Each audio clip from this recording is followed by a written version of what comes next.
بسم اللہ الرحمن الرحیم۔ شروع اللہ کے نام سے جو بڑا مہربان نہایت رحم والا ہے۔ ناظرین محترم، السلام علیکم۔ ناظرین، جب اللہ تعالیٰ نے فرشتوں اور ابلیس کو یہ حکم دیا کہ آدم علیہ السلام کو سجدہ کریں تو اس نے تکبر کرتے ہوئے سجدہ کرنے سے انکار کر کے کافروں میں سے ہوا، تو اللہ تعالیٰ نے اسے اپنی رحمت سے دور کر دیا اور تا قیامت اس پر لعنت فرما دی۔ اس وقت ابلیس نے اللہ تعالیٰ سے مہلت اور تاخیر طلب کی تھی کہ اسے قیامت تک مہلت دی جائے کہ میں تیرے بندوں کو بہلاؤں گا۔ اللہ تعالیٰ نے ابلیس کو قیامت تک مہلت دے دی اور اللہ تعالیٰ نے ارشاد فرمایا، چلا جا تو ان میں جو تیری پیروی کرے گا،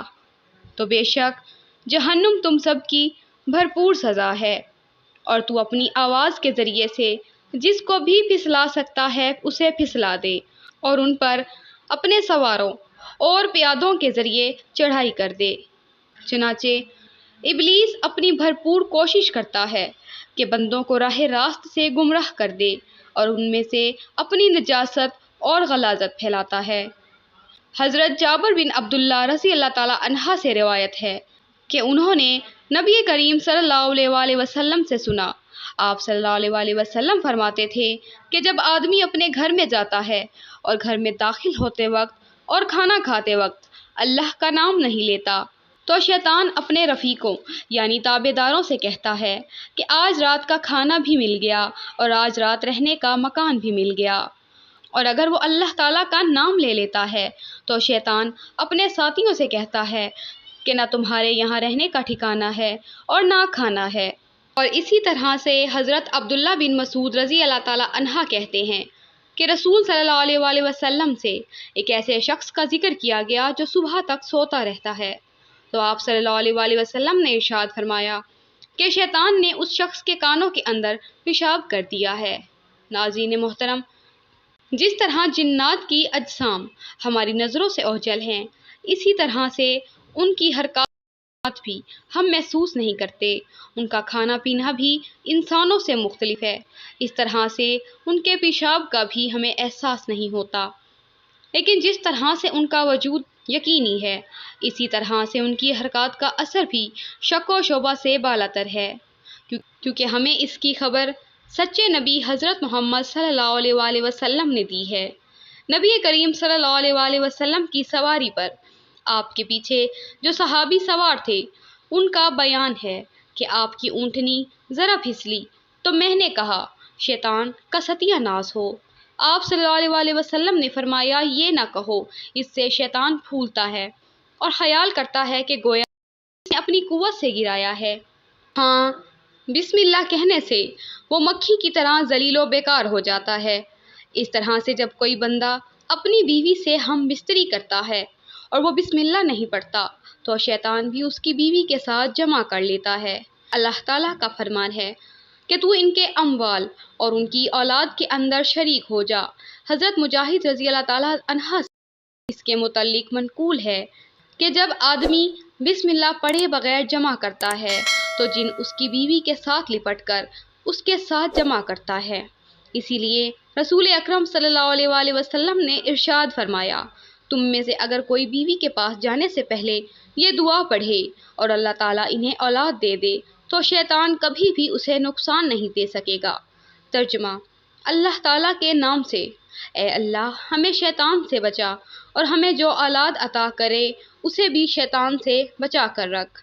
بلکہ اکثر مفسرین نے اولاد و اموال میں شیطان کی مشارکت کا ذکر کرتے ہوئے کہا ہے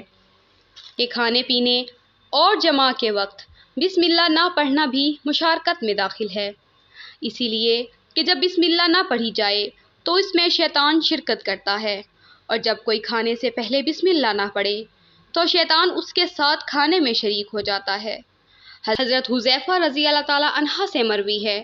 کہ ایک دفعہ ہم آپ صلی اللہ علیہ وآلہ وسلم کے ساتھ کھانے پر موجود تھے اور ایک لڑکی دوڑتی ہوئی آئی جیسے ہی اسے کوئی ہانک رہا ہو، اور اس نے اپنا ہاتھ کھانے میں ڈالنا چاہا، مگر آپ صلی اللہ علیہ وآلہ وسلم نے اس کا ہاتھ پکڑ لیا، اور پھر ایک دیہاتی دوڑتا ہوا آیا جو آپ صلی اللہ علیہ وسلم نے اس دیہاتی کا بھی ہاتھ پکڑ لیا۔ آپ صلی اللہ علیہ وسلم نے فرمایا، شیطان اپنے لیے ایسے کھانے کو حلال کر لیتا ہے کہ جس پر اللہ تعالیٰ کا نام نہ لیا جائے، اور وہ اس لڑکی کو اس کھانے پر قدرت حاصل کرنے کے لیے لایا، تو میں نے اس کا ہاتھ پکڑ لیا، اور پھر اس دیہاتی کو اسی غرض سے لایا تو میں نے اس کا بھی ہاتھ پکڑ لیا۔ قسم ہے اس ذات کی کہ جس کے قبضہ قدرت کے اندر بھی جان ہے، شیطان کا ہاتھ اس لڑکی کے ہاتھ کے ساتھ میرے ہاتھ کے اندر موجود ہے۔ اور ایک روایت میں ہے کہ پھر آپ صلی اللہ علیہ وسلم نے بسم اللہ پڑھ کر کھانا شروع کیا۔ بسم اللہ کی فضیلت اس سے بڑی اور کیا ہوگی کہ جنگ احد میں صحابی رسول حضرت سیدنا طلحہ بن عبید اللہ رضی اللہ تعالیٰ عنہ کے ہاتھ میں چوٹ لگی اور آپ کی انگلیاں کٹ گئیں،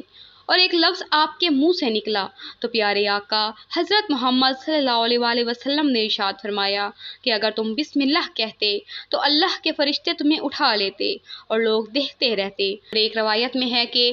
اگر تم بسم اللہ کہتے یا اللہ کے نام کا ذکر کرتے تو فرشتے تمہیں اٹھا لیتے اور یہ لوگ تمہیں دیکھتے ہی رہ جاتے، یہاں تک کہ فرشتے تمہیں آسمان تک اٹھا کر لے جاتے۔ اللہ تعالیٰ سے دعا ہے کہ اللہ تعالیٰ ہر جائز کام سے پہلے سنت نبوی کے مطابق ہمیں بسم اللہ پڑھنے اور شیطان سے ہمیشہ ہمیشہ کے لیے محفوظ رکھے۔ پیارے دوستو، میری ویڈیو لاسٹ تک دیکھنے کا بہت شکریہ۔ میری ویڈیو آپ کو پسند آئے تو میرے چینل کو لائک اور سبسکرائب لازمی کر دیجیے گا۔ ملتے ہیں اگلی ویڈیو میں مزید معلومات کے ساتھ۔ اللہ آپ کا حافظ و نگہبان۔ خدا حافظ۔